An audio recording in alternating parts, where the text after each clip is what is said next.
Selamat pagi anak-anak, kembali bersama Ibu Isti Kurnaidi. Kita akan mengikuti bacaan Alkitab harian untuk anak. Hari ini, tanggal 24 Januari, bacaan Alkitab kita, Kejadian pasal 42. Mari kita awali dengan doa. Bapa di surga, kami akan belajar firman Tuhan. Tolong kami supaya kami dapat memahami firman Tuhan. Dalam nama Tuhan Yesus kami berdoa. Amin. Saudara-saudara Yusuf pergi ke Mesir. Setelah Yakub mendapat kabar bahwa ada gandum di Mesir, berkatalah ia kepada anak-anaknya, "Mengapa kamu berpandang-pandangan saja?" Lagi katanya, "Telah kudengar bahwa ada gandum di Mesir. Pergilah ke sana dan belilah gandum di sana untuk kita, supaya kita tetap hidup dan jangan mati." Lalu pergilah 10 orang saudara Yusuf untuk membeli gandum di Mesir. Tetapi Yakub tidak membiarkan Benyamin, adik Yusuf, pergi bersama-sama dengan saudara-saudaranya, sebab pikirnya, jangan-jangan ia ditimpa kecelakaan nanti. Jadi, di antara orang yang datang membeli gandum, terdapatlah juga anak-anak Israel, sebab ada kelaparan di tanah Kanaan. Sementara itu, Yusuf telah menjadi mangku bumi di negeri itu. Dialah yang menjual gandum kepada seluruh rakyat negeri itu. Jadi, ketika saudara-saudara Yusuf datang, kepadanya lah mereka menghadap dan sujud dengan mukanya sampai ke tanah. Ketika Yusuf melihat saudara-saudaranya, segeralah mereka dikenalnya.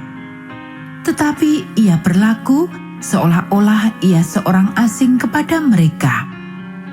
Ia menegur mereka dengan membentak, katanya, "Dari mana kamu?" Jawab mereka, "Dari tanah Kanaan untuk membeli bahan makanan." Memang Yusuf mengenal saudara-saudaranya itu, tetapi dia tidak dikenal mereka. Lalu teringatlah Yusuf akan mimpi-mimpinya tentang mereka. Berkatalah ia kepada mereka, "Kamu ini pengintai. Kamu datang untuk melihat-lihat di mana negeri ini tidak dijaga." Tetapi jawab mereka, "Tidak, tuanku, hanyalah untuk membeli bahan makanan hamba-hambamu ini datang. Kami ini sekalian anak dari satu ayah. Kami ini orang jujur. Hamba-hambamu ini bukanlah pengintai."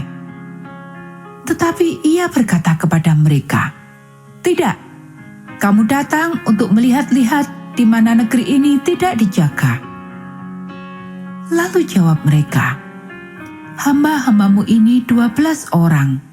Kami bersaudara, anak dari satu ayah di tanah Kanaan. Tetapi yang bungsu sekarang ada pada ayah kami, dan seorang sudah tidak ada lagi." Lalu kata Yusuf kepada mereka, "Sudahlah, seperti yang telah kukatakan kepadamu tadi, kamu ini pengintai.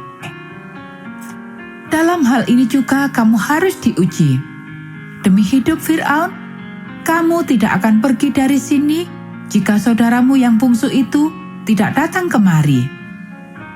Suruhlah seorang daripadamu untuk menjemput adikmu itu. Tetapi kamu ini harus tinggal terkurung di sini. Dengan demikian, perkataanmu dapat diuji, apakah benar, dan jika tidak, demi hidup Fir'aun, sungguh-sungguhlah kamu ini pengintai." Dan dimasukkannya mereka bersama-sama ke dalam tahanan 3 hari lamanya. Pada hari yang ketiga, berkatalah Yusuf kepada mereka, "Buatlah begini, maka kamu akan tetap hidup. Aku takut akan Allah. Jika kamu orang jujur, biarkanlah dari kamu bersaudara tinggal seorang terkurung dalam rumah tahanan. Tetapi pergilah kamu, bawalah gandum untuk meredakan lapar seisi rumahmu. Tetapi saudaramu yang bungsu itu haruslah kamu bawa kepadaku, supaya perkataanmu itu ternyata benar dan kamu jangan mati." Demikianlah diperbuat mereka. Mereka berkata seorang kepada yang lain, "Betul-betullah kita menanggung akibat dosa kita terhadap adik kita itu. Bukankah kita melihat bagaimana sesak hatinya ketika ia memohon belas kasihan kepada kita, tetapi kita tidak mendengarkan permohonannya. Itulah sebabnya kesesakan ini menimpa kita."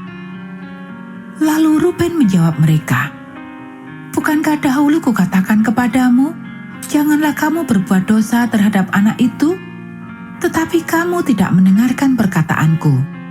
Sekarang darahnya dituntut daripada kita."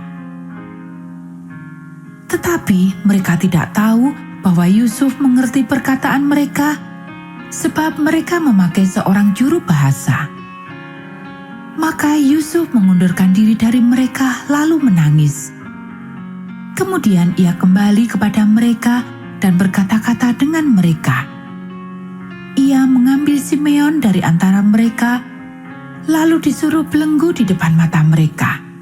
Sesudah itu, Yusuf memerintahkan bahwa tempat gandum mereka akan diisi dengan gandum dan bahwa uang mereka masing-masing akan dikembalikan ke dalam karungnya, serta bekal mereka di jalan akan diberikan kepada mereka.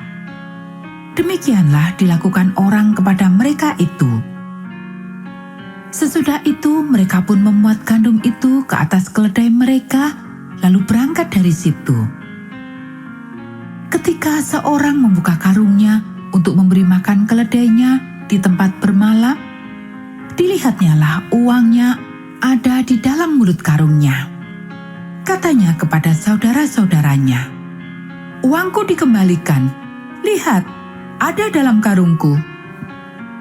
Lalu hati mereka menjadi tawar dan mereka berpandang-pandangan dengan gemetar serta berkata, "Apakah juga yang diperbuat Allah terhadap kita?"